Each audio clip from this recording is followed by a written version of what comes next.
Hello viewers, గరిజలు ఎలా చేయాలంటే ముందుగా మైదా పిండి తీసుకొని దాన్ని ముద్దలా చేసి ఇలా చిన్న చిన్న ముద్దలతో చపాతీలాగా ఒత్తుకోవాలి.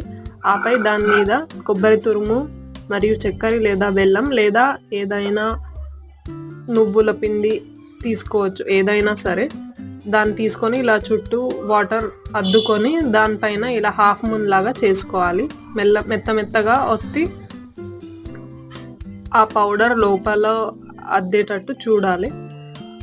ఆ తర్వాత ఒక స్పూన్ లాంటిది లేదా గరిజ చేయడానికి ఒక మౌల్డ్ కూడా ఉంటుంది, దానిలో చేసి ఆ గరిజలాగా వచ్చిన షేప్ని గోల్డెన్ బ్రౌన్ కలర్ వచ్చేలాగా ఫ్రై చేసిన తర్వాత క్రిస్పీ గరిజలు రెడీ.